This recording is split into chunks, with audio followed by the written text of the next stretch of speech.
Welcome to Inaudible. I'm your host, Jeremy Weiland, and I'm joined by my co-host, Nithin Reddy. On this podcast, we discuss the weird, beautiful channeled messages found in the long tradition of contact with the Confederation of planets in service to the one infinite creator.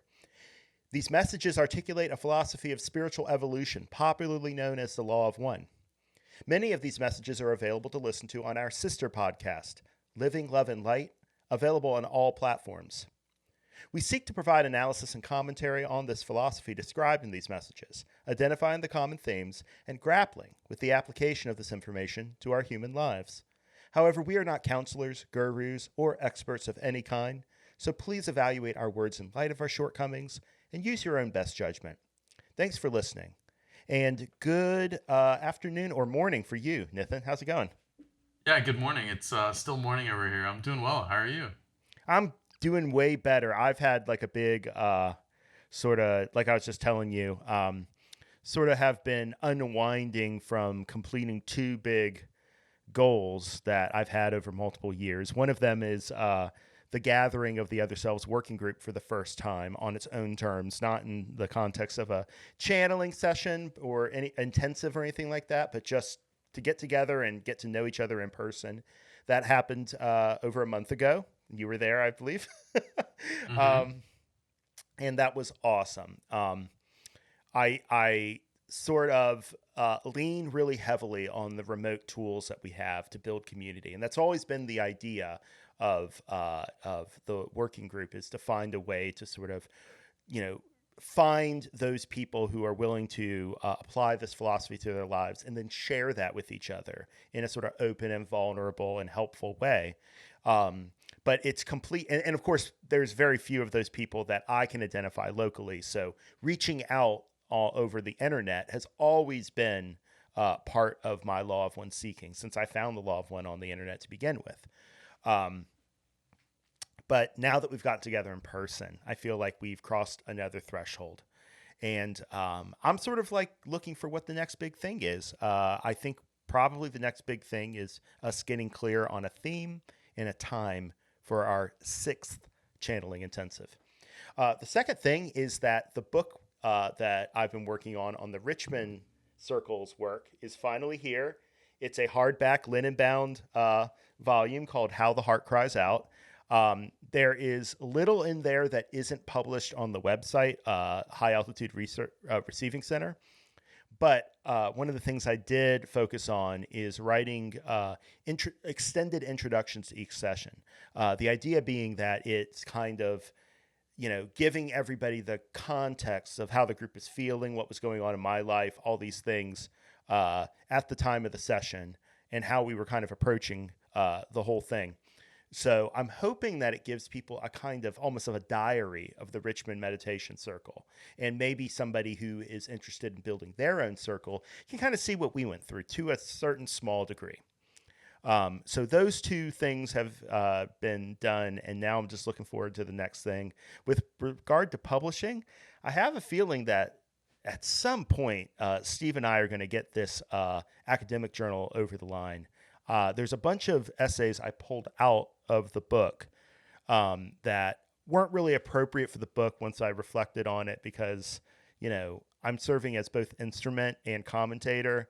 That's kind of a line that I don't think should be crossed, at least not in the same setting. So a journal where it's just for interpretation and analysis and commentary, that would be the place where I can make that distinction to the extent that it's possible. So I'm doing okay. I'm just trying to find my footing again. Back on regular meditations after sort of falling off the wagon for a little bit. Um, and yeah, I'm also really excited to get back into recording this podcast. We have a topic today that is very near and dear to my heart. And it has to do with the earliest sessions in the LL Research Conscious Channeling Library. These are going to be 2 or 3 sessions we're reading from 1974, and they have to do with chiefly 4 concepts and how they interrelate to each other: uh, love, light, service, and desire. Now, all four of these concepts, all four of these words have a particular meaning to the Confederation. They aren't just these generic terms as we use them in our daily lives. For example, people often get confused about love because they think it's this always sentimental, caring, squishy thing. And the Confederation over and over says that their concept of love is much more all encompassing, encompassing both dark and light aspects. It's this basic creative and destructive force in the universe. Uh, and so that's an example of what we're going to explore. And one of the reasons why I think it's interesting to look at these early sessions is that it shows the continuity in the Confederation lineage. There are things that are talked about prior to Ra that are completely anticipate Ra in terms that I would never have anticipated had I not looked at it myself. Ra brings in a certain amount of precision to these terms, but there's a lot of utility in how they're discussed in the conscious channeling, even early on, even while some of the channels that end up playing a bigger role later on are still finding their sea legs, right? Yeah, I found this session very very interesting, and I was surprised that it came out in 1974. So I'm completely with you on how powerful it is, considering what that's roughly 6 7 years before the Raw contact. Yeah, yeah. Now they did have that. I try to put myself in their shoes. It's like, okay, so what was the lay of the metaphysical land at that time? It was the Detroit group who were channeling similar information, and my understanding is that LO Research is in receipt of a huge number of sessions from the Detroit group that have never been seen before, that have not been yet published in what's known as the Brown Notebook, which can be found on LO Research. So there's that going on. There's also the Solar Cross Foundation work of, oh crap, what's his name? Dang it. This So is you're saying the Solar embarrassing. Cross was around the same time? Yeah, yeah. This would have been Who are the members of Detroit and Solar Cross? Because I'm well, not too familiar. I know there's Hal Price and one other guy. Man, I'm not firing on all cylinders today. Um, oh, Richard Miller, Solar Cross Foundation. So that was the first contact with Monka and a bunch of other entities that may or may not be of the Confederation, but they started back in the 50s and 60s, so they're kind of part of the legacy here. And then also George Van Tassel's work. I read about a month ago the Council of Seven Lights, one of his works, and that has a lot of channeled stuff in it having to do with the concept of densities. Back in the 50s, there was information about this. There was information about something like harvest.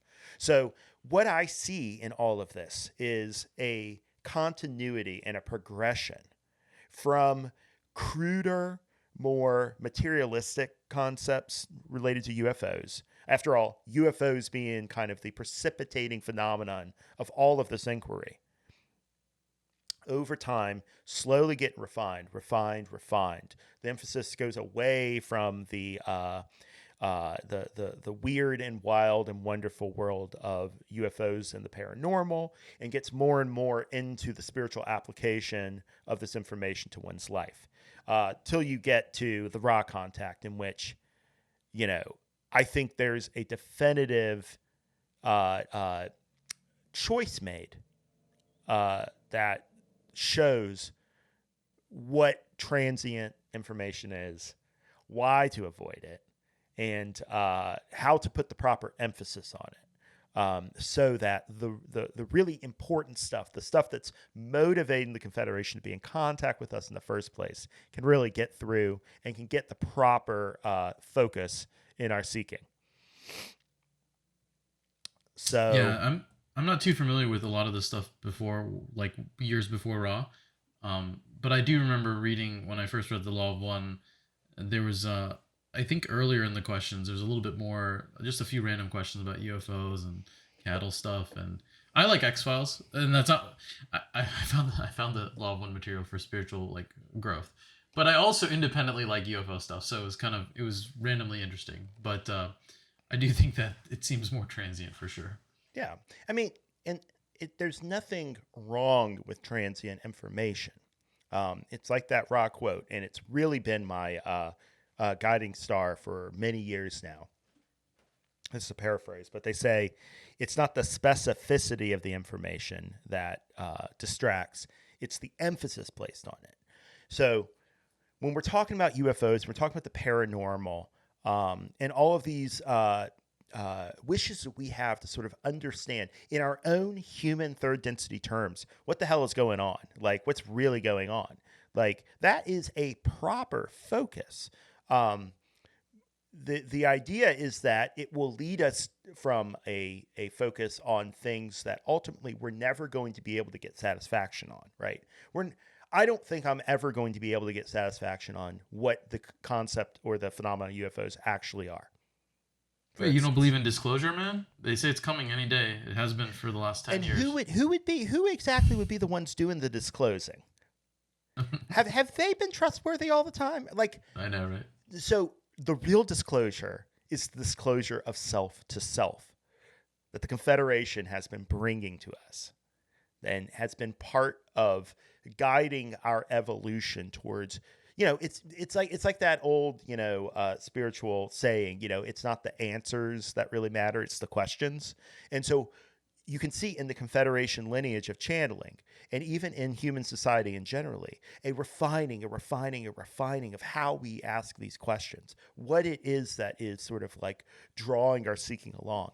And I see this steady.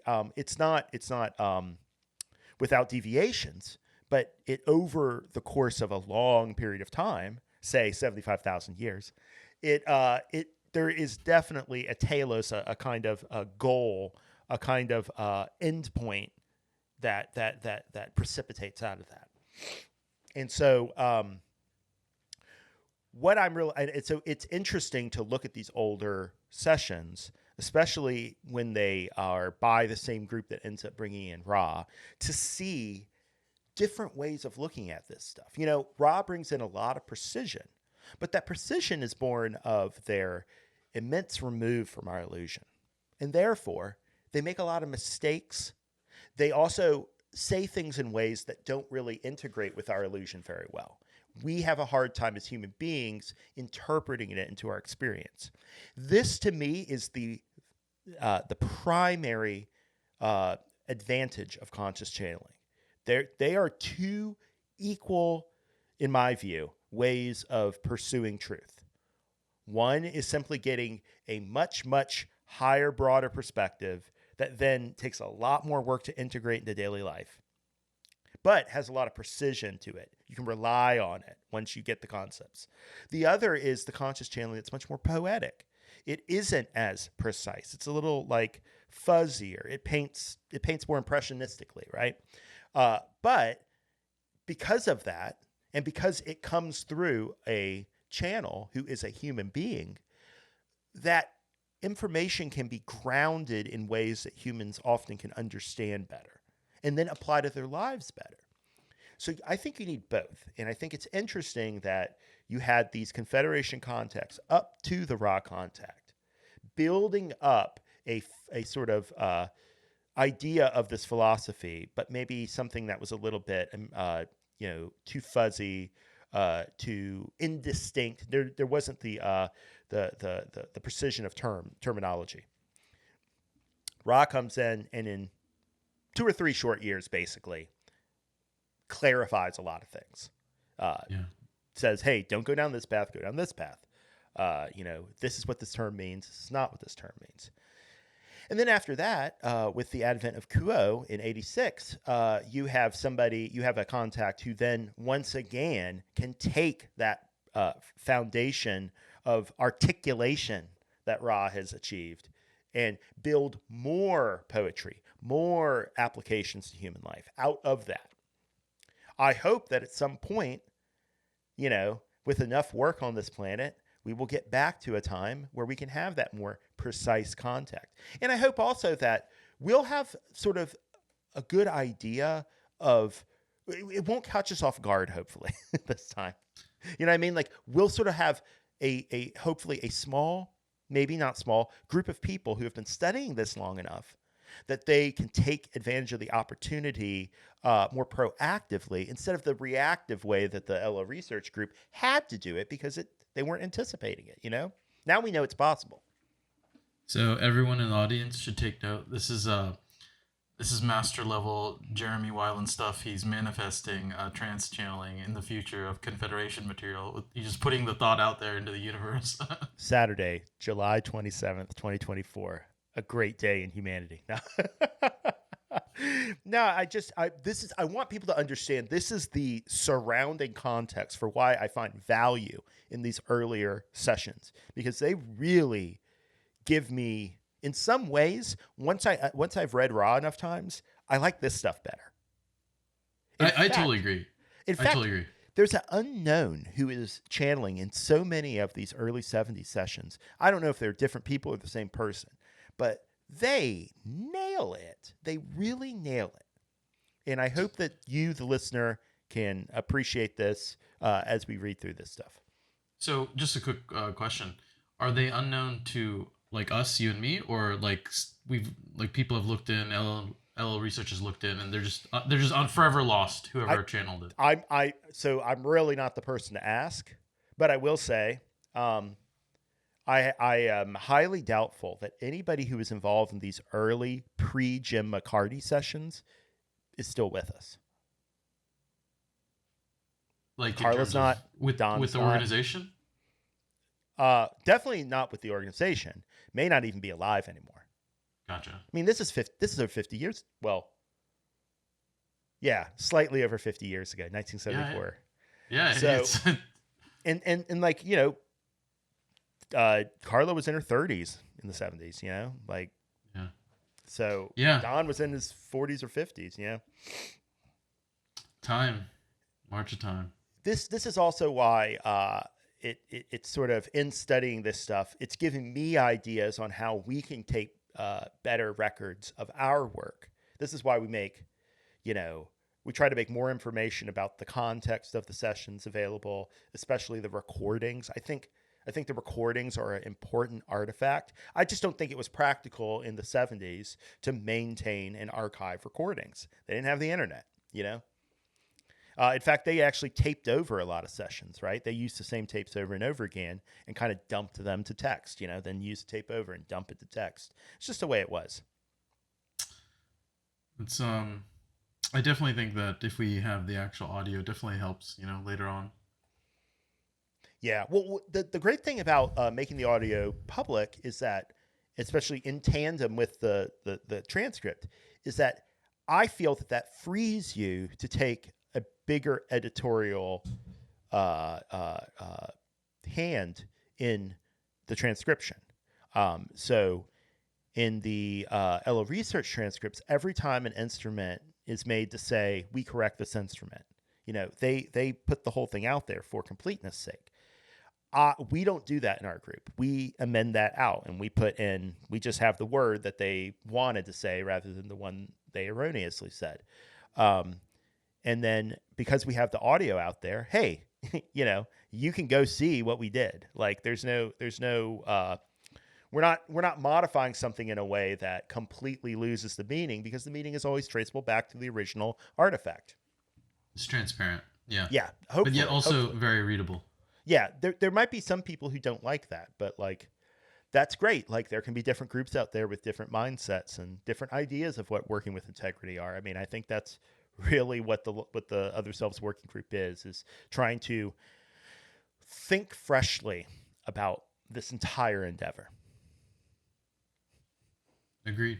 Yeah. All right. So I think what I would like to do is just jump right into the February 11th, 1974 session.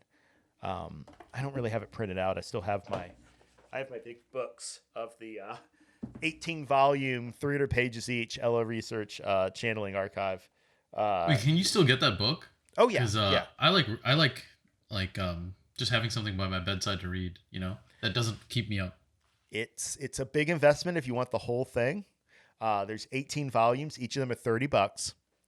Um, but I find it to be well worth it, especially if you're somebody who likes to write notes in the margins. I've got tons of notes in the margins. And a lot of this reading is what has informed the development and evolution of this podcast in general. Like going back to when we first started with Ryan, it's always been this appreciation for the conscious material that has driven it. Even though Ra is, of course, the North Star that sort of like we look to when we have questions about that material.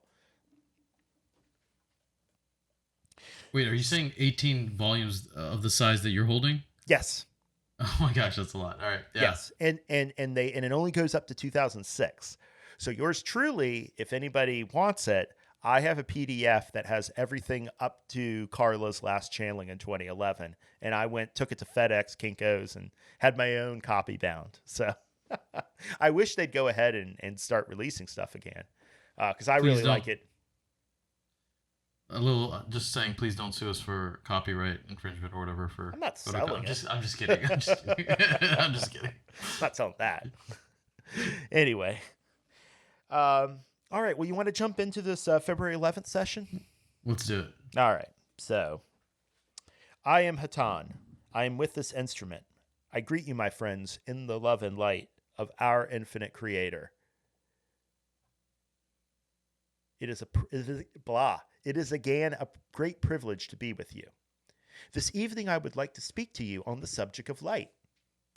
We have spoken recently to you many times on the concept of love and what this word really means.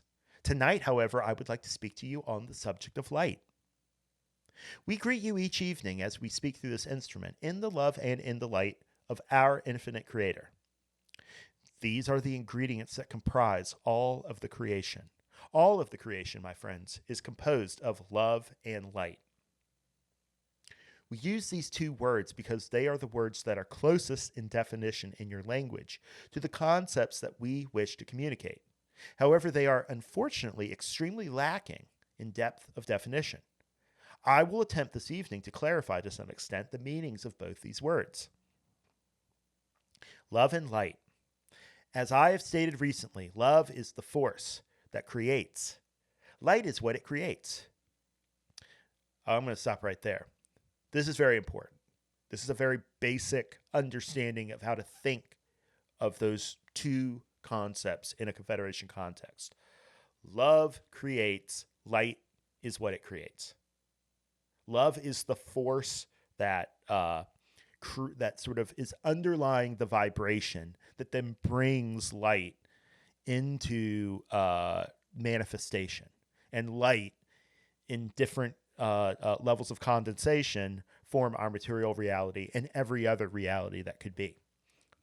This is the nature of this is the nature of the beginning of the illusion of separation. It is foundationally comprised of this force of the first distortion, free will, the very idea that any of this could be possible in the first place, in that first distortion, and then love, And I will say, this might be speculation on my part, but the very idea of separation and therefore the idea of different choices, a will that could be other than any other will, sort of already by its very ability to be thought in the first place, creates the separation. So to me, I see free will as very much this like scattering force. That's just my idea, but it's a scattering force not because that's its primary purpose. It's a scattering force because that's the only way that you would ever have separation, is to start to achieve distance of one thing from another thing, and then to have perspective, to be able to have perception, to be able to have focus, right? The idea that you'd look at one thing and not another. In a unified creation, not only is there no other thing to look at, there's nothing even to do the looking. So Right. free will, I think, implies all sorts of metaphysical concepts that create the phenomenal reality, the basis for a phenomenal reality.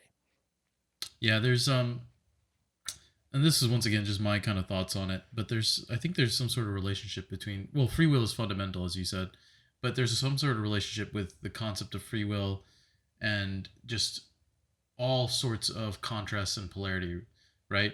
In the sense that unity as a concept is difficult to explore and understand unless you also have separateness, right? And the Right. primary, the primary print, I guess, distortion that allows you to explore unity versus separation is free will in a lot of ways. So there's some sort of relationship there between the two, Oh, but I think there's so much more to be said because I think what the concept of polarity actually entails is a kind of recapitulation of free will lower down in the sequence of distortions. Um, Maybe we'll get back to that, but I don't want to get too far off base with our speculations. no, With there's me there's a being the lot of stuff primarily to get. offender. Yeah, yeah. Um, And and I think the next few paragraphs that you're about to read, they really inform this concept of light. yeah. Keep in mind that when we're reading this before they're named distortions, right? We don't have the concept of the first, the second, the third distortion. Only with Ra do we have that idea of the very sequential nature of these foundational concepts that they're trying to describe to us, but they don't have the precision for it right here. Um, so, first distortion, free will. Second distortion, love. So, if free will is a scattering force in a certain sense, then love, in a certain sense, is a reattracting force. It's a force that brings back together. That's my interpretation. Um, it's in that process of having a telos of reunification that you have this ability to have a relationship between the different separate pieces. And that relationship, that fluctuating relationship, to me, strikes me as vibration.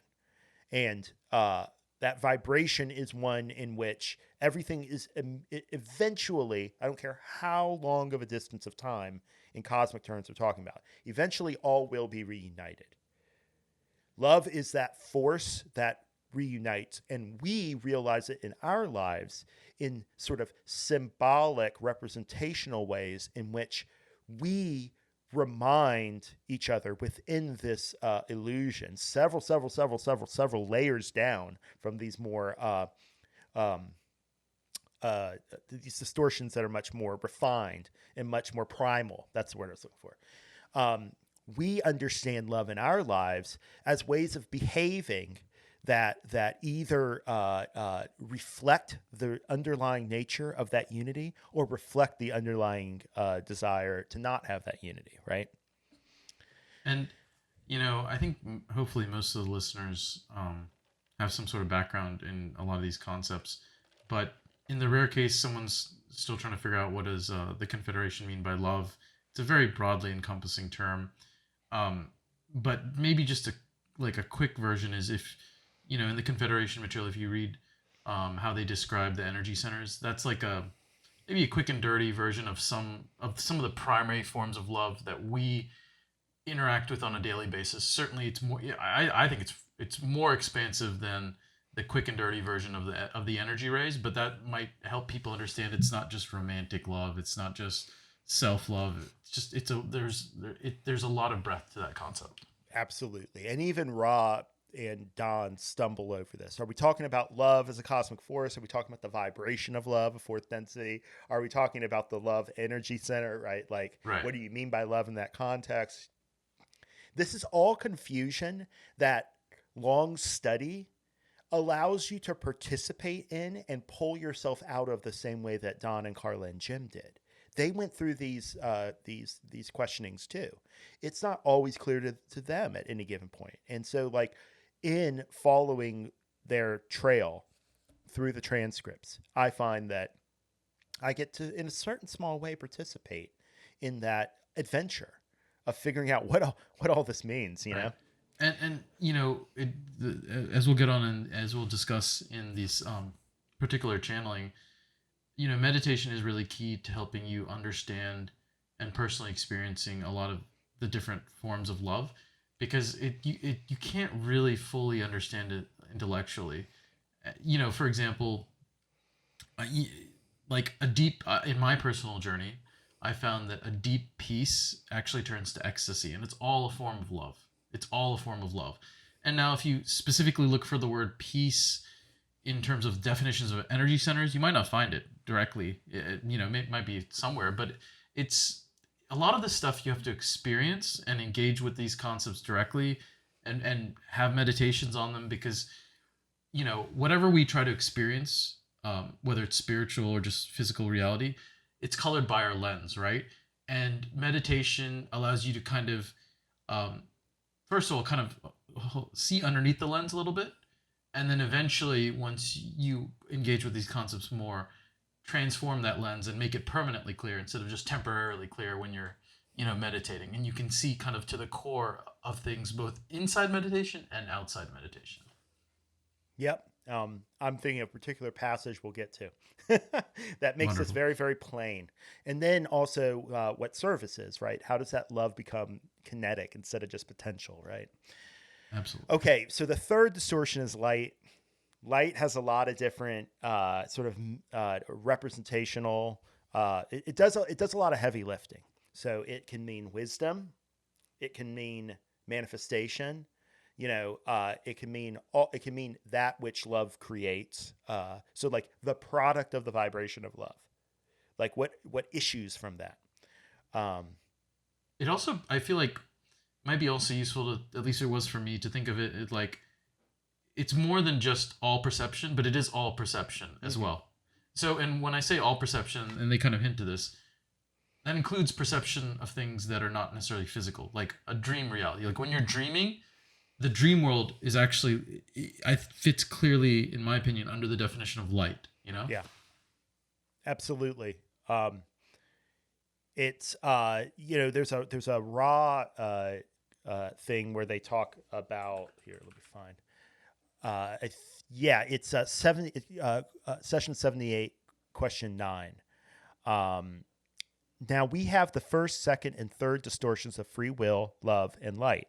Am I correct in assuming that the central core of this major galaxy began to form with the third distortion? That was the origin of our Milky Way galaxy? I am Ra. In the most basic or teleological sense, you are incorrect, as the one infinite creator is all that there is.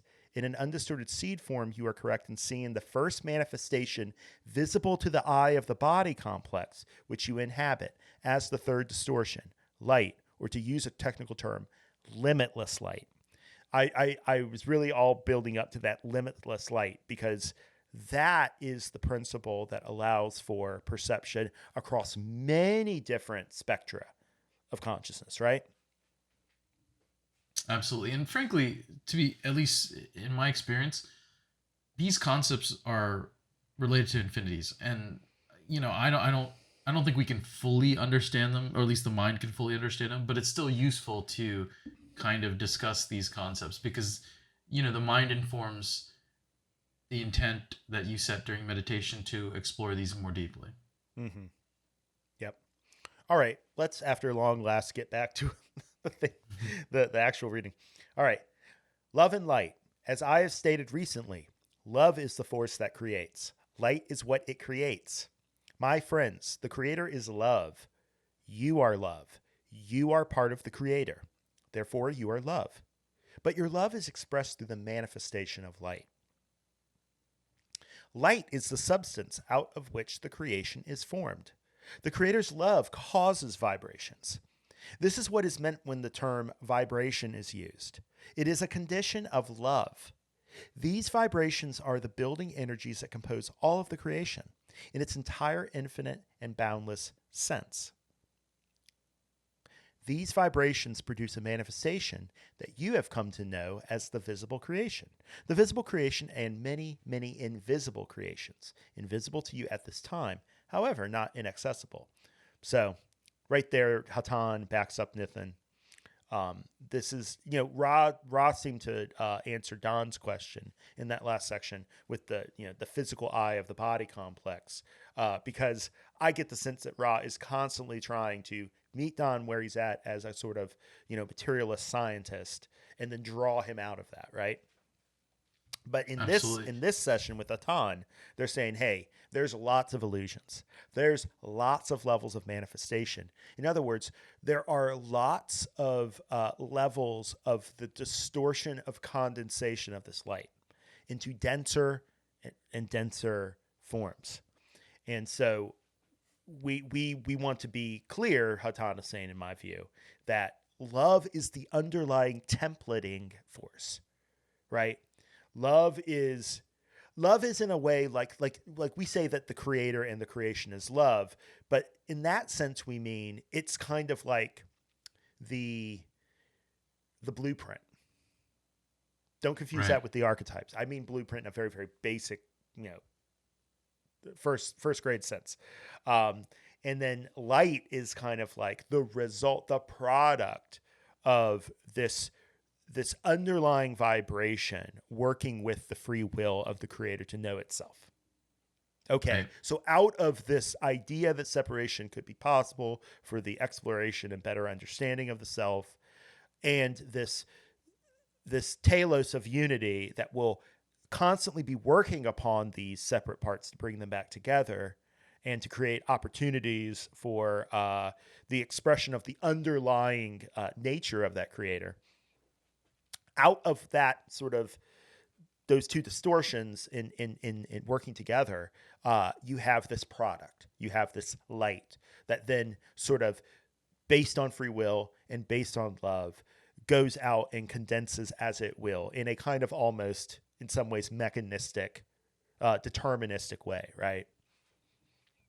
Agreed. It's and to me that's there's sort of a poetry to that because it kind of unifies the underlying spiritual nature of our existence with the nature of this very very attenuated physical illusion that we occupy, where things do seem to operate according to uh, physics principles that seem unable to be avoided. They seem to be universal, and they seem to work in a way that has nothing to do with spirituality, right? Yeah. I definitely I've been torn. So I agree with what you were saying earlier, especially about like how free will is kind of like this. What you said? Scattering, Dispersing, scattering scattering. force, and then love kind of brings it back together. Um, you know, I think it's very interesting, and I've definitely come to my own conclusion with that. It's very useful to think about it that way.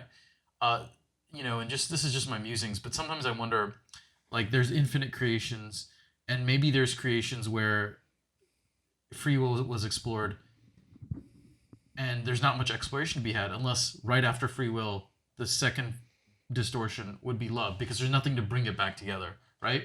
So it seems almost like the stability of our physical, visible creation is based on the ordering and the existence of these principles, right? Because if you had free will and in a place where love was not primary or very foundational, what's there to bring it back to have experiences with other selves and to have particles come together, right? In a certain sense. Yes, yes, and this is how I understand it. It's just my understanding. I don't think I'm that far off, but everybody should take it with a grain of salt, just like they take your musings with a grain of salt. But we're talking about primal distortions as they precipitate through light into our physical illusion that we occupy and perceive. We see stepping down and stepping down and stepping down more and more and more and more distortion.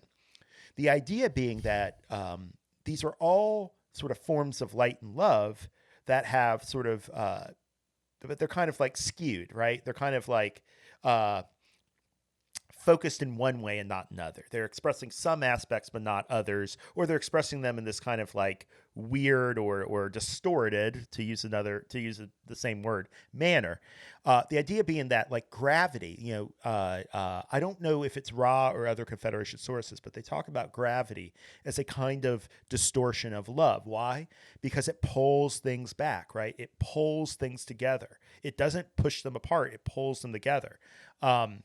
That is a physical non-psychic, it doesn't have anything to do with our spirituality or anything about humanity. And yet, it is traceable back to the same things that affect our lives and that affect the drama of our existence.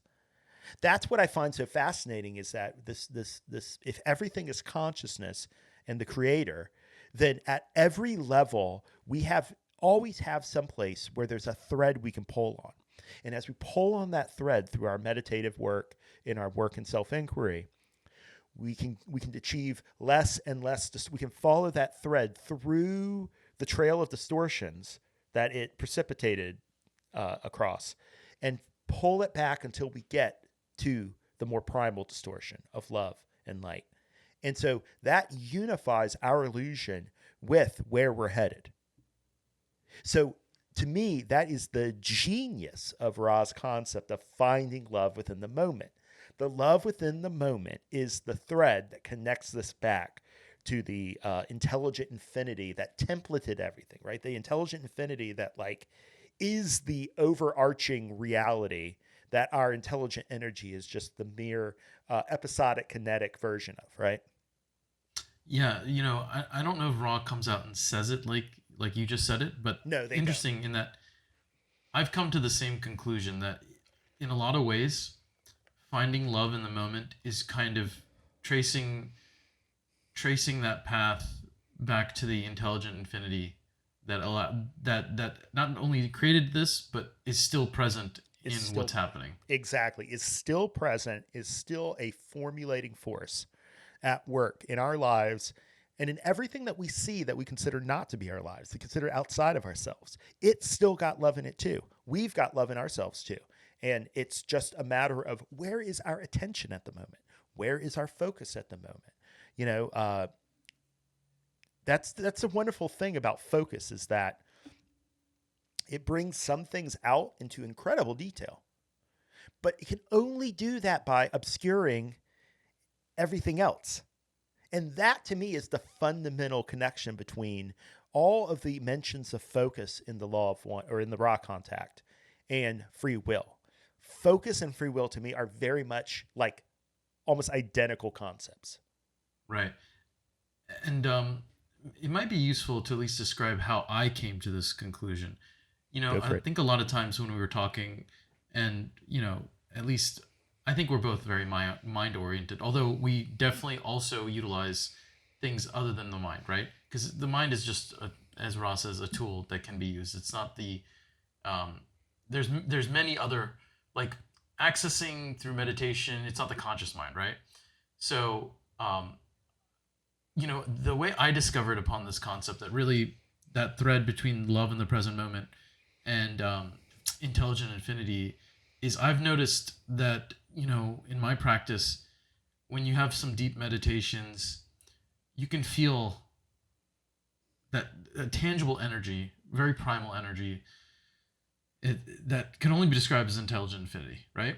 Mm-hmm. And through experience, I've noticed you can detect a kernel of that at all times. It's always present, even outside of meditation. And the more you undistort yourself, the easier it is in waking life to detect it with just maybe taking a breath and focusing. Although obviously, I think for everyone, including me, when you're when you're stressed out with catalyst, it's a little harder for sure. Um, but it's it almost sounds like we reasoned into this, and for me at least, the experience was primary, and the reasoning connected the dots afterwards. I'm so glad you mentioned that because I've thought a lot about that and yet it didn't occur to me to bring it up. I probably do sound like a brainiac here. I think that the what I was talking about with the mounting clarity and the mounting focus of the Confederation's message across the lineage of several different circles, stretching back to the 50s and even beyond that. I think that has a very similar pattern.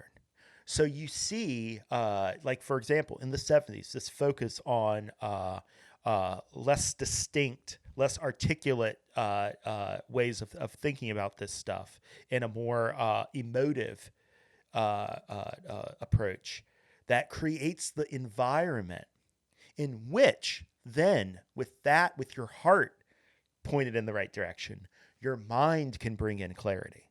And then that Right. what happens? Ra brings in that focus and that clarity. But it didn't happen the other way around, did it?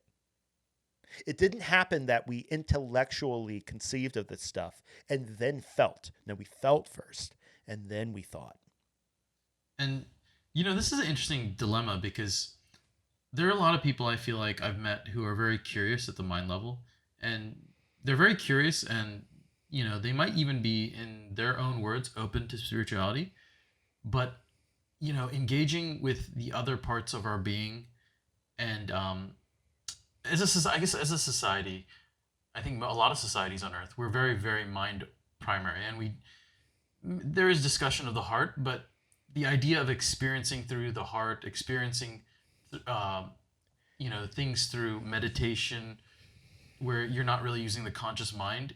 They're not skill sets that are very often used, and I think it can be very, very difficult if you're curious, but you're not curious enough to try out these other modalities of experiencing reality, right? A heart-centered approach, like a exploring your deep subconscious through meditation. I think it's very, very difficult to only understand these concepts and truly engage with them at a mental level, Yeah. Can we substitute the way that you're using mind with intellect?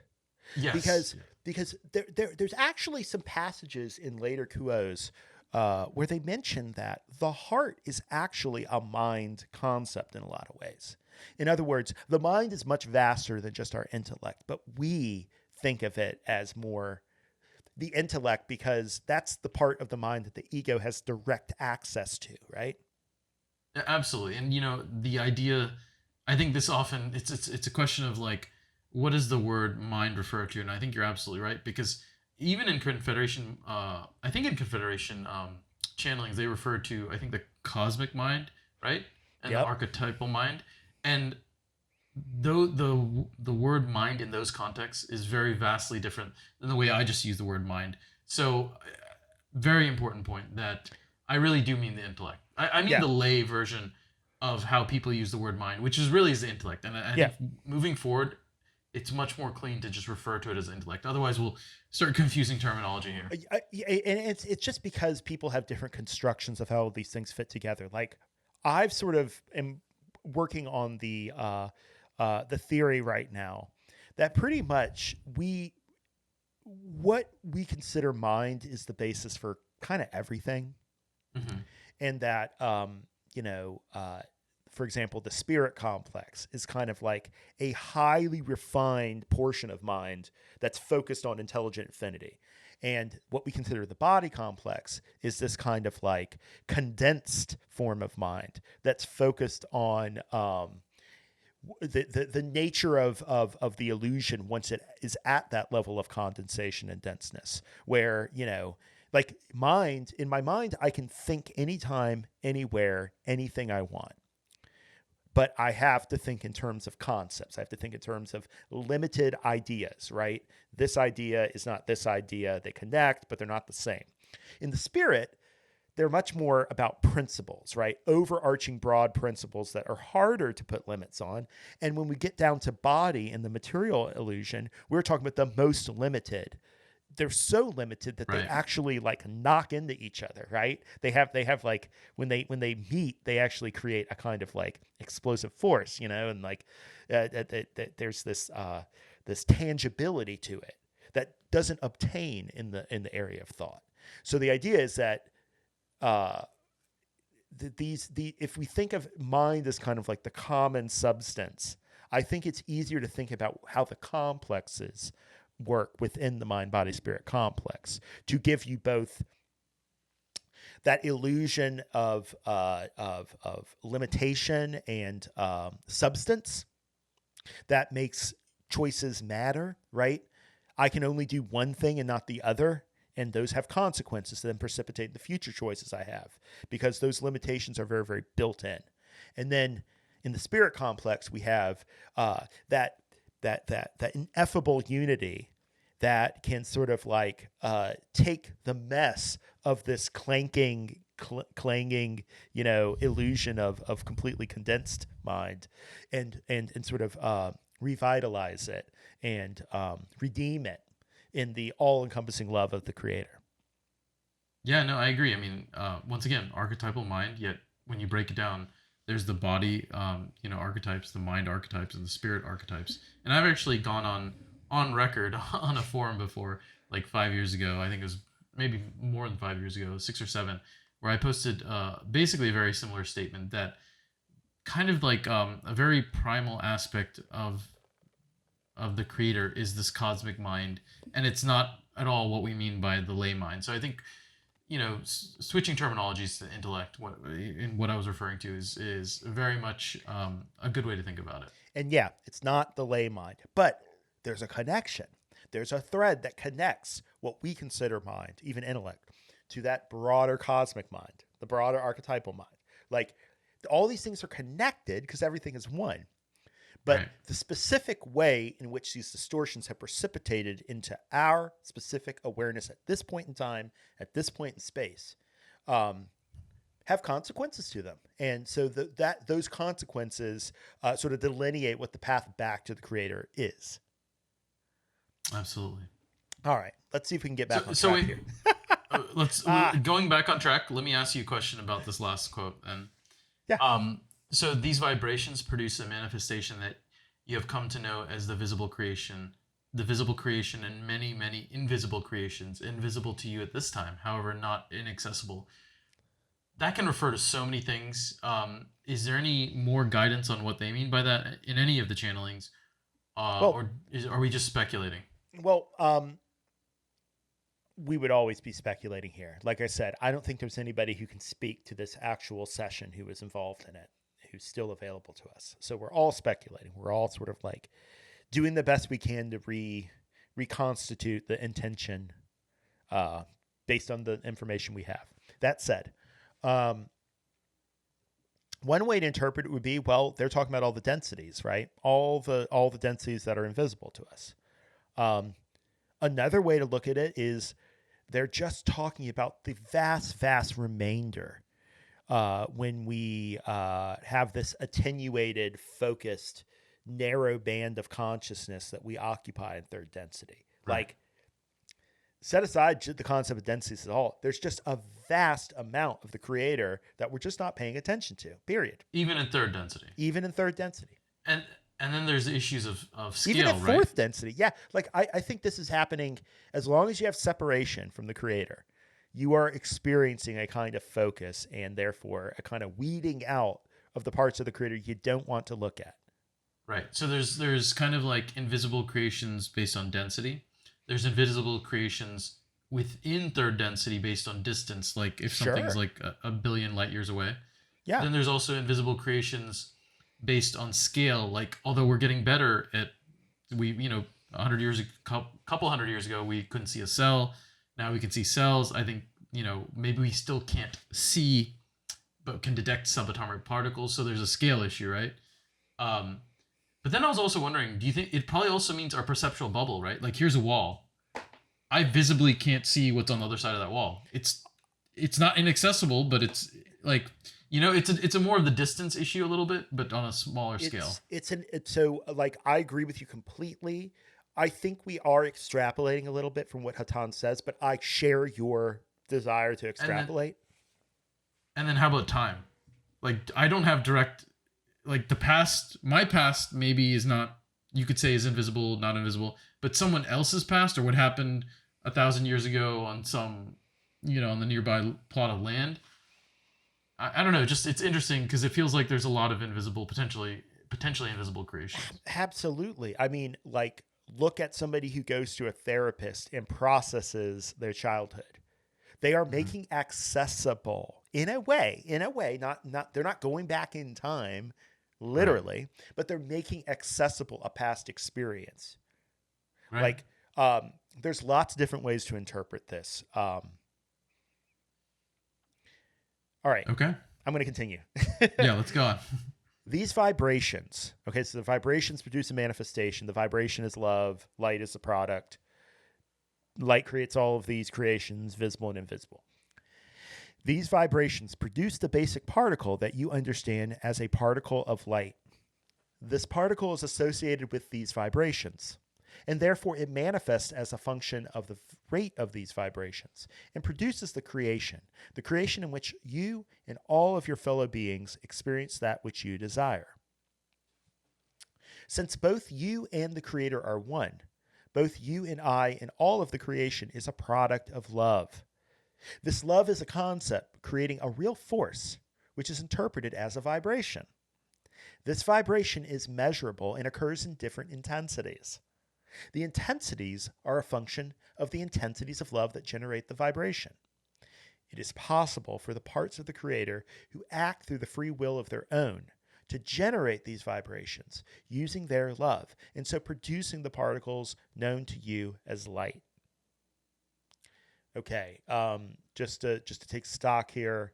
So this vibratory love is a kind of force that we are also endowed with, sort of producing ourselves. So we not only can sort of use our desire and will to work in the physical illusion and make things happen by using our bodies to push against other bodies, right? We can also, by accessing our love, directly bring things into manifestation. As I was reading this passage and as you were reading it, I was thinking, I wonder how this relates to the measuring of, I think Ra talks about it, and probably other Confederation channels talk about during harvest, the measuring of how much, was it love or light that can pass through the violet ray? What intensity of love on the steps of light you can handle. Yes, right. Yeah. And that's interesting, right? Because it talks about love as a force and vibration. And there'd be in different intensities to this. Yeah. My sense is that the vibration is kind of like that Dewey Larson-esque kind of idea of motion without like actual physical matter involved, right? Just the pure motion. And then like the heavier condensed light sort of takes the pattern of that love in more or less complicated ways. And so when we align with the underlying force of love, we are then in line with the same force that is generating this light and these particles. And then we kind of have a little bit more of ability to see around the corner of manifestation, right? Not in this way that we can necessarily make things like miracles happen, although they definitely say that Jesus used this force to be able to align his thinking and then do what he did. But I mean, just in the sense of like, even like having insight into something that you didn't have before. It's because, like we said before, you feel deeply and purely first, and then you think purely, right? What's interesting is that in discussing what light is, I think you mentioned in a forum post on Reddit, or maybe it was someone else, maybe it was someone responding to you, that there's this concept that there's information or wisdom can be a form of light. And I was thinking about that, and for me, it only makes sense if it relates back to a creation, right? You can have abstract wisdom, right? Like love. Yeah. And then you can have wisdom in the reality of like, okay, if there's a physical situation, how does finding love in the moment apply to this really difficult physical situation, right? I think one way to think about it, there's probably other ways to think about it. I just have this way of constructing this stuff and then being like, okay, that's good enough for me. I have to move on. If we think of the vibratory nature of love as kind of like not having any substance to it, right? Just kind of being in motion all the time. And light and the particles of light as kind of like adhering to this pattern that love has created in better or worse ways, in more or less distorted ways, in ways that reflect the pattern clearly or more distortedly. Right. then I think what we have is information being a kind of the highest way of recognizing that pattern that love has created. But we only recognize it through the trail it leaves in the sand, right? Like we don't Exactly. see the wind itself. We only see the pattern it leaves in the sand.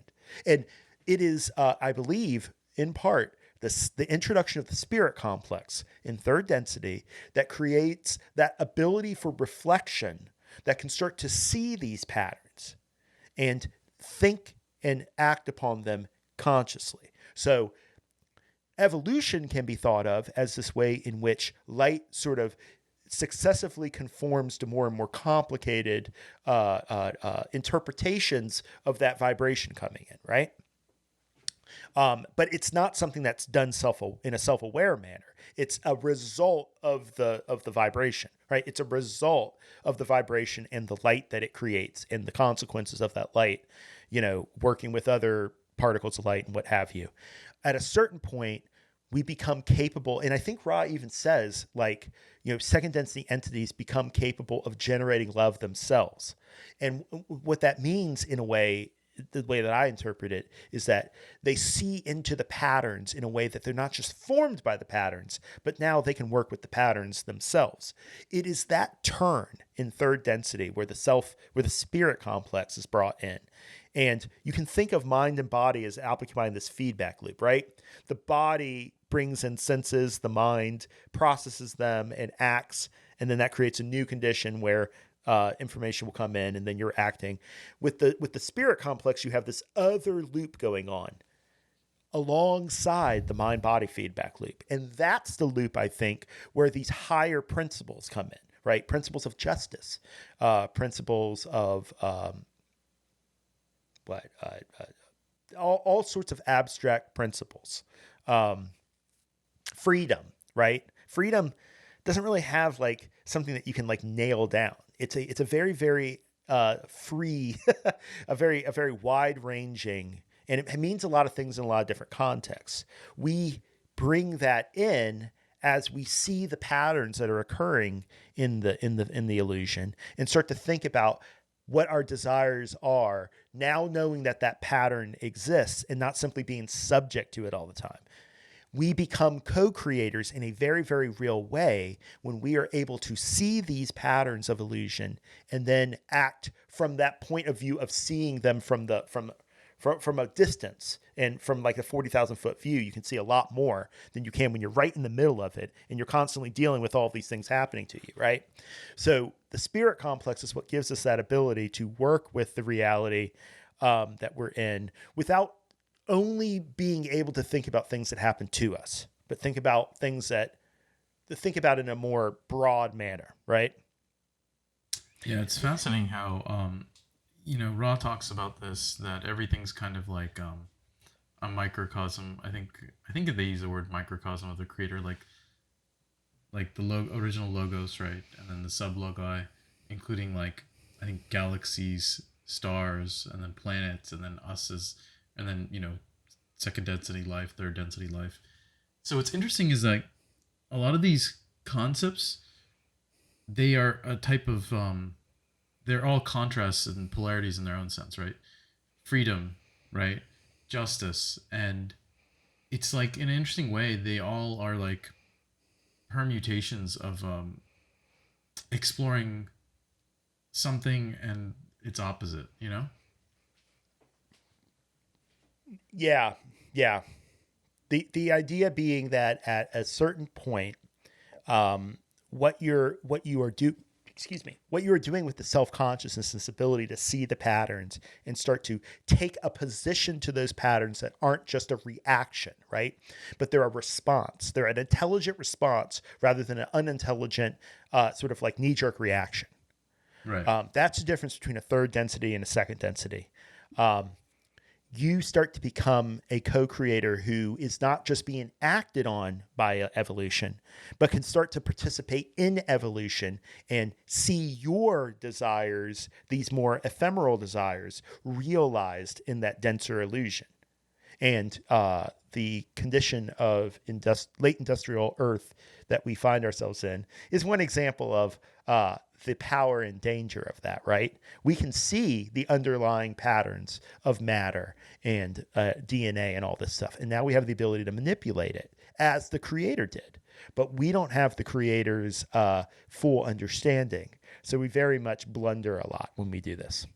We also Yeah, create a lot of good.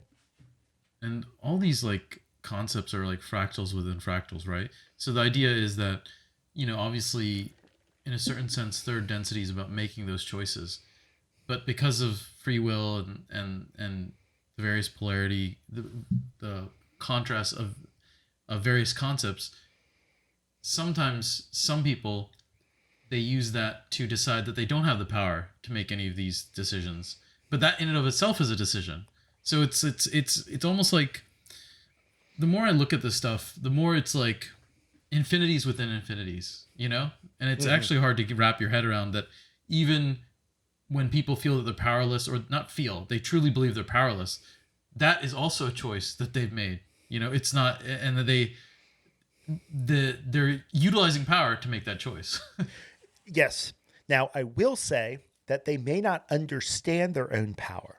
And in Right. that case, they may take a second density-ish response to something that they could take a third density position to if they want to. For example, like I know in my life, there have been things that I just haven't thought about that if I had really dove into them, I could have had a much more fruitful and vibrant life, but I was scared. That fear pulls me in and prevents me from exploring this other area. And that was a decision that I made, but I made it from a place of sort of a second density reaction. Now, I still have all that second density and frankly, even first density capacity within me. Like I have the veil, so I don't have complete access to it, but it's still there. And so the way that I think about it is that those are creative actions, but they may not be made in a self-conscious way or a fully self-conscious way. In other words, we are making these decisions without understanding we're making decisions. And then there is a process of self-discovery and enlightenment in which those past decisions that were made from a place that we didn't embrace our full authority and power completely, then get revealed to us. And in that revealing, we sort of see, oh, that's what was going on. And that's kind of a big part of the redemption of the past mistake, right? To put Right. it in quotes. And I remember thinking very vividly about how Ra had a very, I guess you could call, strict understanding, what a layperson would consider strict understanding of personal responsibility and accountability, because I think maybe they're discussing Jesus, but they're discussing something that even when a child does something, that they're responsible. And I think it was talking about someone like even a toddler, they're responsible for their choices. Mm-hmm. You know? Yeah, that's because the nature, in my view, the nature of their choice that created the responsibility is not just about the child at that moment in time, right? It's about how our choices create overarching patterns across time that lead to specific patterns of evolutionary awareness. I totally agree. Like we see this we're talking about episodes of our lives as if they're atomic, and you made a bad choice here and therefore you're responsible. But like that responsibility is the redemption. It's once you take full responsibility for the choices that you've made and the mistakes you've made and the errors in perception that led to those choices, right? The fears that led you not to look fully at something. That is part of that moment in which you made that decision, even though it may be 40 years later. Right. Time makes these things seem like they're not as connected as they actually are. And this is the underlying nature of what this philosophy, in my view, what Confederation philosophy is all about. It's about recognizing the difference in perspective that these higher density Confederation entities are affording us, so that we can start to think of our lives in very creative ways and help participate in the upward spiraling light that is bringing all this stuff together, healing it, and moving us forward. We can start to participate in it instead of just wait for it to happen to us. Absolutely. Yeah. All right. To get back to this it's funny because like the further we go in this discussion, the less and less relevant this session is. But it's so basic that I like to come back to it. All right.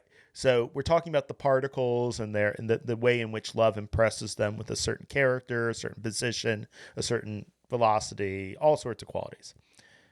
The particles are arranged by this expression of love to produce all of what you consider your physical world and its inhabitants, and all other worlds and their inhabitants, be they what you consider physical or non-physical, for this is how all of the creation is manifested. From this explanation, it should follow that it would be possible for an individual, understanding the principles of creation, to express this love to create for himself that which he desired. This is done all the time. We consider this activity normal, and the Creator considered this activity normal, for it was the original concept. Each of you, then, as do each of the Creator's children, have the ability to create through love anything you desire. It is only necessary that you express the love that is yourself. This was demonstrated recently to the people of this planet. Many teachers who understood this principle have demonstrated it in the history of this planet. The one that I refer to at this time is the one best known to yourselves, the one known as Jesus. He was able to, by the simple expression of the love that was himself in all of the creation, create this vibration. And then, through desire, there was formed of this vibration the light, as was originally conceived by the Creator. This light, then, was formed to the wishes and desires of this man. This is considered a normal activity for each of the Creator's children, for this was their birthright and was planned by the Creator. Okay, just want to take a small stock here. So the idea that we've been talking about of this sort of intelligent, reflective ability on our lives to then bring through the principles of creation. That then, once we start to sort of understand these principles and we understand how primal love is and how foundational love is within ourselves, we then can work with these principles to create what it is that we desire. In the exact same way that by looking at the physical world through this lens of experimental reproduction, the experimental process of science, we can learn the principles of physical reality and then do what we desire with those principles, or at least what we think we desire, right? The same thing works in the higher densities and in the less physical realms of our experience. And that this is the basis of the miracle working of Jesus, was seeing the way that creation works and cooperating with it. It's really that simple in my view. Everything that precipitates from that can be very, very complex because we're complex, but the underlying principles are very simple. Yeah, it's this is something that I think is at least for me, it's always kind of been difficult to understand intellectually. But you kind of see glimpses of experiencing this when you use the philosophy or you have some inner transformation, right? And you notice that almost magically, although it might not have been your intent to change the external reality or have some change in the external reality, you just wanted inner transformation. You'll notice that your external reality, it surprisingly changes. Yep. At least that's how I've experienced this concept in my life. It's very much a hermetic as above, so below, although maybe as inside, so without kind of thing, like like at all of these levels, the same, like you were saying earlier, the same fractal reality is being recapitulated. It's just that as it gets, it's kind of like Xeroxing a paper, right? The more you do it, the fuzzier it gets, the less clear and crisp the image is on the paper. And that is useful because it shows us things about ourselves our creator, that otherwise taking in the whole thing in its perfection, we can't see. We can't see these little distortions called out from the rest of creation. We don't have that ability to appreciate it. It's being in manifestation at this low level of vibration that we start to see all the nuances of the creator that are occluded when we're at unity. And, I think it goes without saying, at least for me, I am by no means anywhere close to being, I feel like, accomplished at doing this consistently. Like, I can't necessarily like do this on demand. Just No, if you could, you wouldn't be in third density. You wouldn't need to learn these lessons. Right. Like, seriously. Like, that's a big thing about, for example, wanderers, is that they come back to serve and they come back to learn. Those are both the same thing. They don't have to be these different things. All right. I think a big thing that we're building towards here is that out of love and light and the way that these principles work, what's drawn out from that picture is, okay, so if these are the way things work and they're at work in our lives, then what do we do with them? And now we're coming on the concept of desire.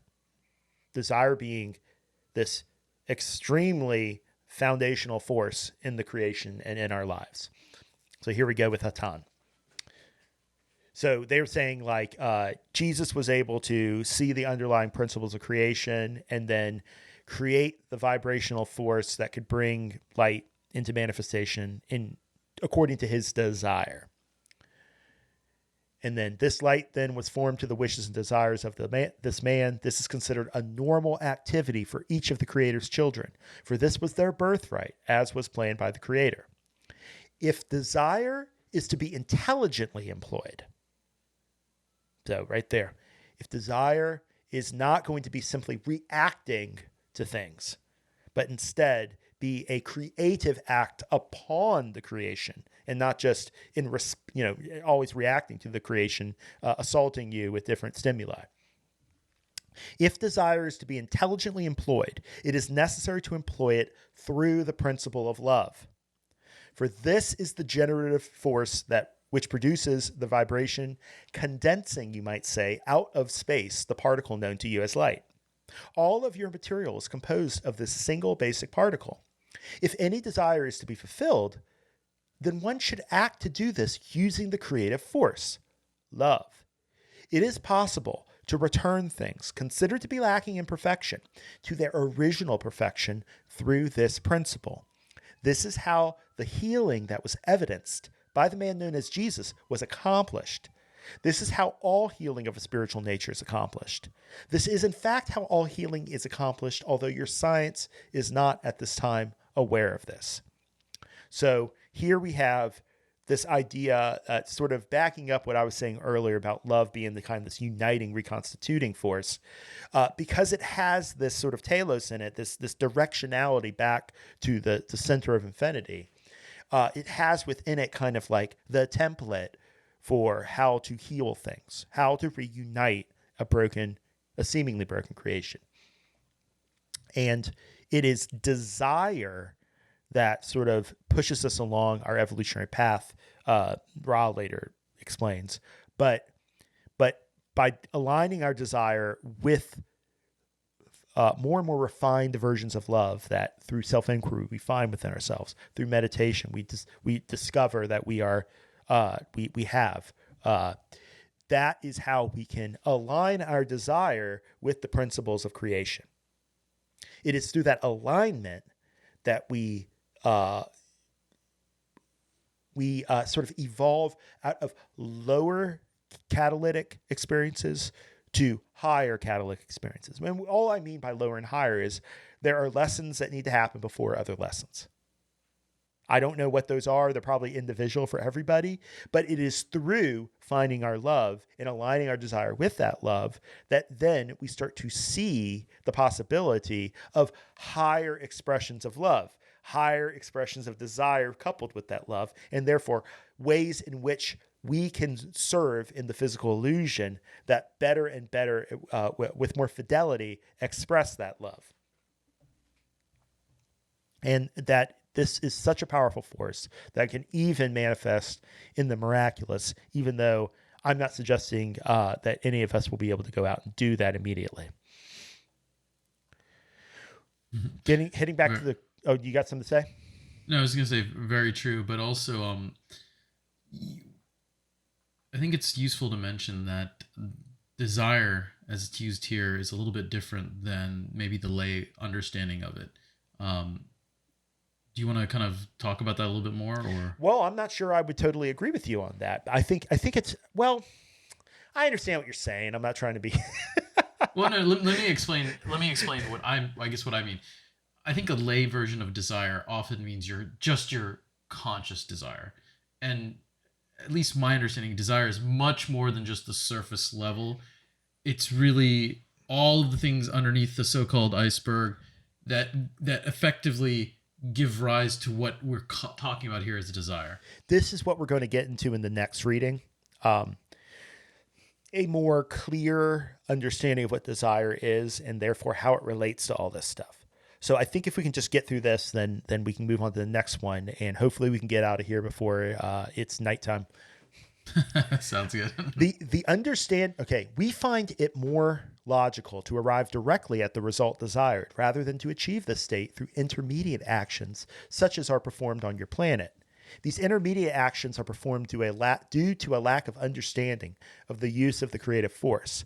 This creative force may be understood by anyone at any time. The understanding of this force is within all people throughout all of the creation. It is only necessary to realize it. Unfortunately, upon your planet at this time, there is much difficulty in realizing this principle. By those intermediate actions, I see that as like ways of sort of like brute forcing the illusion rather than understanding the underlying patterns and principles and working on those. So like, what's a good example? Trying to break a rock by just hitting it with a sledgehammer a bunch of times, as opposed to using like ultrasonic vibration to just shatter it, right? Like that's an understanding of the underlying principles that gets the job done a lot cleaner and clearer. But it requires you to kind of take a step back from the visceral activity, right? Okay. Yeah, I don't know specifically necessarily what Hatonn's referring to, but I interpret as also including things that sometimes, people who spiritually bypass, they focus more on the external manifestations. So they're, they have a person has anger issues, and they figure the way to spiritually evolve is just not express their anger at all. Not express it, yeah. And that's like, yes, if you're going to kill someone, even Ross says don't kill them, hold it in. But in general, it's more useful to it's okay to express it if it doesn't really hurt someone. But then digging deep is what's key, right? Not necessarily only worrying about the externalities. Well, so there's another way of kind of understanding what you just said, which I agree with, which is that you only see what you see. In other words, they talk about this realization. It's the realization that allows us to employ these underlying principles and this underlying force of vibration to the specific ends that we desire in the illusion. If you don't understand the principles, you can't apply them. Right. And so on top of that, because the principles themselves have layers of distortion to them, you could understand the principle of love at this very, very distorted layer, where it's all about showing everybody how good of a person you are, and never saying anything, never saying a crossword, only saying things that are fluffy and that don't cause problems, right? Exactly, because I've heard this a lot. Like, don't think any negative thoughts, and it's like kind of, but that doesn't capture fully. But it's not wrong, right? It's not wrong. No, right. It's just that way of approaching reality is your best, least distorted understanding at that time. Right. It is connected with the catalysis of the illusion that will then provide you with plenty of feedback that you have a distortion, right? Because the Right. underlying principles that are bringing the illusion into your awareness, that are helping you realize these things, will demonstrate it. And that's Absolutely. why there's a real unity between all these things. There really is. All experiences are acceptable because none of them are atomic. None of them are isolated from all of the other experiences. They all connect. And therefore, Right. the thread of love, no matter how deep and horrible it gets, it can always pull us out. Absolutely. All right, let's see if we can sprint for the end here.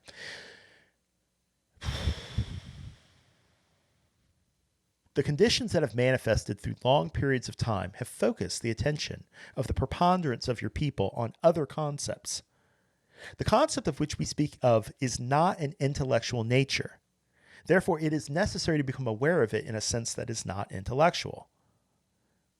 For this reason, we have suggested the meditation is the best avenue for acquiring the non-intellectual understanding of the use of the creative force. This is possible for anyone at any time. It is only necessary that they avail themselves of the knowledge that they already possess. It is a difficult thing to do sometimes when surrounded by vibrations created by desire that is of a nature never intended by the Creator. We understand the difficulty arising in realizing this simple truth when impressed with the thoughts of those who would desire other than this truth. So they're just saying that, like, hey, you live in a world where there's lots of different desires, lots of different distortions of that desire. They're all kind of like running into each other and bashing in. And it creates a kind of cacophony of vibrations and thoughts and all of that can be very, very confusing. And it's in that confusion that we are once again provided with the basic choice in the form that our lives and our illusion will best reflect in that moment. Absolutely. But it's not like Absolutely. something we're going to figure out. If I've made the patterns of the underlying patterns of creation seem like they're just a matter of like intellectual study, I've really messed up, because it's much more felt than thought.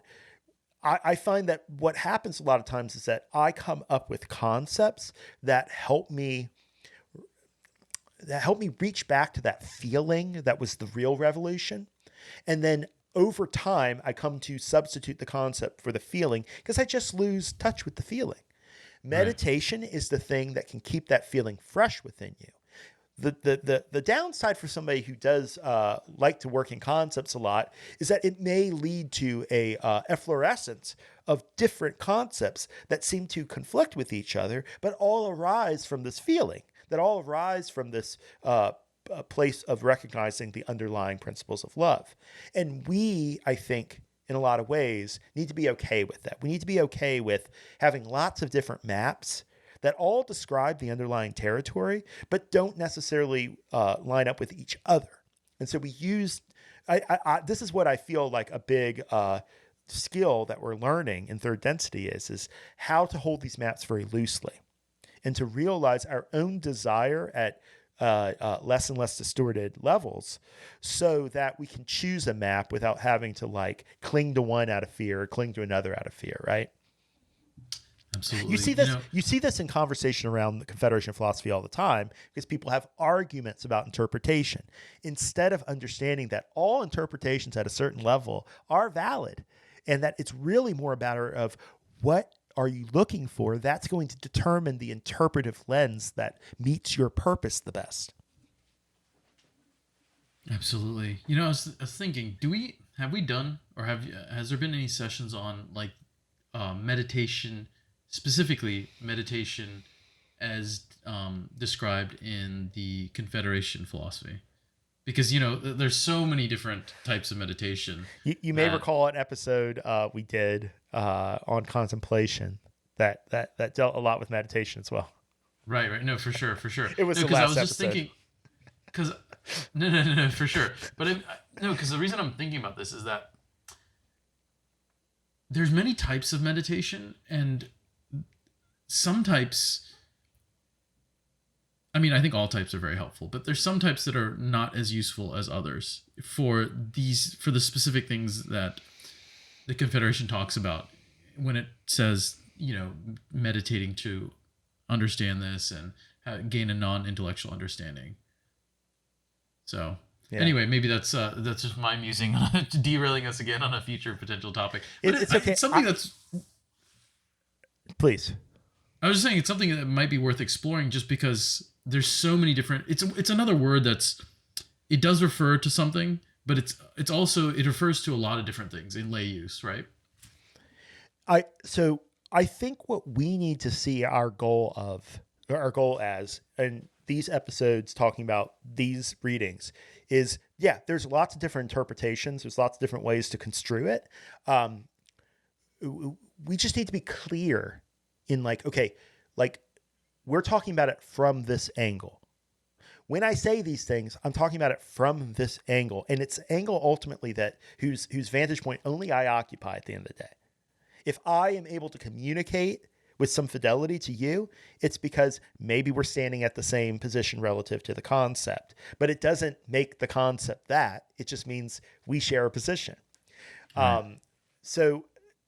And I think that's kind of why the Confederation is always saying, take what resonates, leave the rest, because there are so many aspects to these concepts that they can't always meet you where you're at. They'll meet someone else where they're at, but not you. And you have to be the steward of your learning, unfortunately.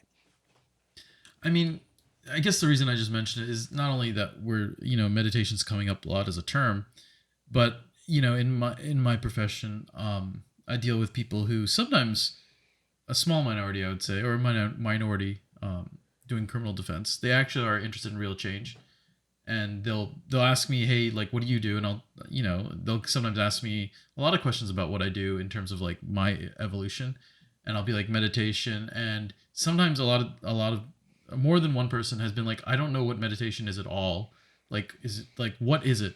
And I realized describing meditation to someone who has zero, I'm not talking about any experience, zero experience, it's actually kind of hard to describe. It is. But I think I said in an earlier episode that Trungpa Rinpoche, who brought Buddhism, a particular approach to Buddhism to America in the 60s and 70s, had a real hard time getting people to meditate because they didn't know what it meant to have a mind that didn't have any thoughts in it. And that's where the focus on the breathing thing came from. That was the closest thing he could come to not having anything in your mind. And then once you get the idea that it's possible, then you don't really need to do the focus on the breathing anymore. You just go there. Yeah.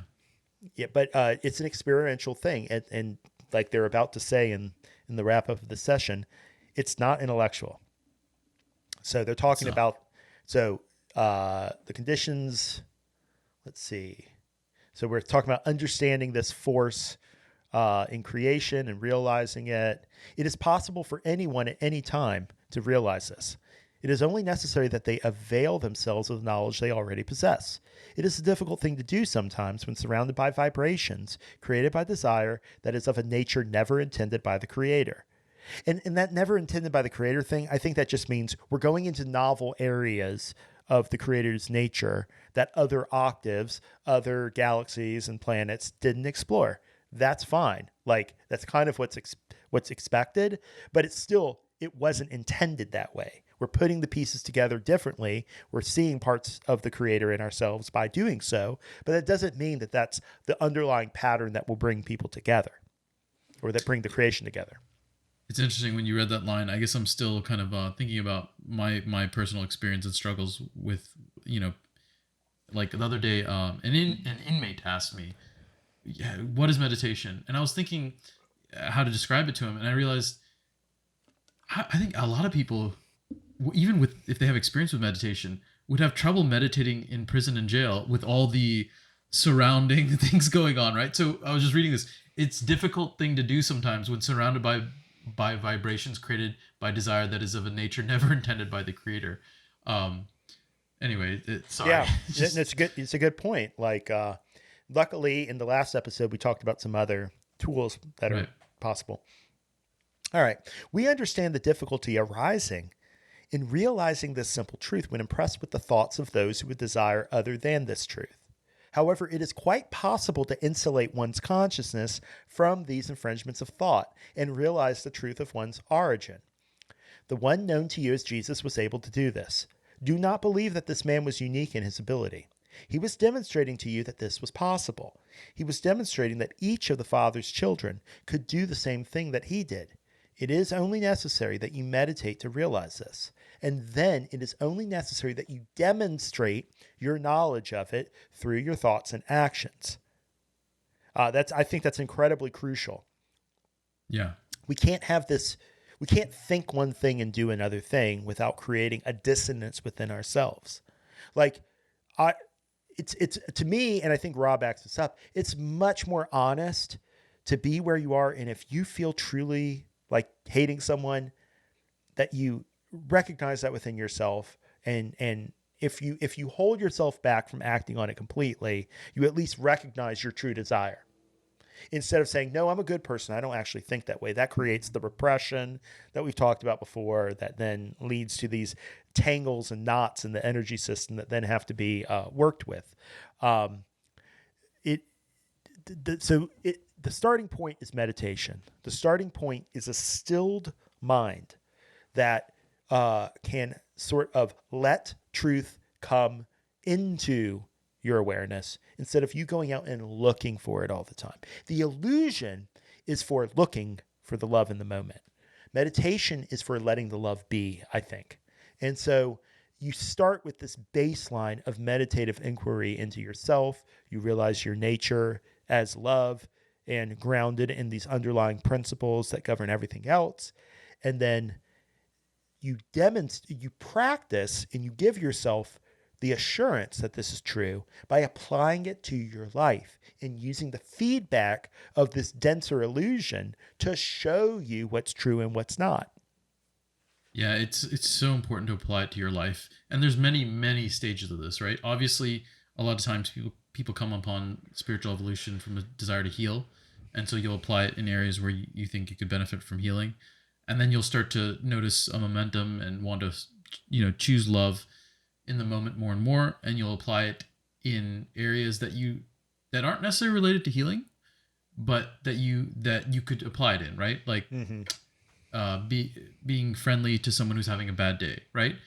But even a lot of let me describe my brief progression I've noticed, right? Areas of self-healing, then areas where you can brighten other people's day, things that you can do that is nice and loving. But here's the key aspect: still considered socially acceptable. Yeah. And then once you start digging deeper, and you're like, then you start going into applying it in places where it's not socially acceptable. And that's really hard to navigate because you don't want to make anyone feel uncomfortable. And this came up, I think, many sessions ago. There's one example that came to mind when we're talking about homelessness. There's many types of homeless, obviously, nowadays, right? But there was a homeless guy who looked sober and was just asking for like money or food or something, and was right outside a gas station, literally sitting right underneath the sign that says, "Please do not, give panhandlers money for the safety of our customers." Mm-hmm. And I read that sign, and I understood exactly what it meant. In general, especially nowadays, a lot of homeless are on drugs, and it's unsafe to attract them in areas like a gas station. It just is. And this is someone who, 15 years ago, I'd have been like, yeah, the homeless, I love homeless. They're never dangerous. I have completely changed my opinion on that. There are some, right? And I struggled. I was like, I don't want people here to feel unsafe, right? I don't want a single, I'm just giving an example, right? A single female who's there filling up her gas, feeling unsafe because there's homeless in the area and there's not much police in that area, whatever. But I really want to help this individual out, right? And it's I don't really, looking back, I don't even remember how I resolved it. But honestly, it's more of just seeing these situations and just sitting with them and thinking, how do you actually demonstrate love in the moment? It's harder than it looks, honestly. Absolutely. All right, let's bring it home. Okay.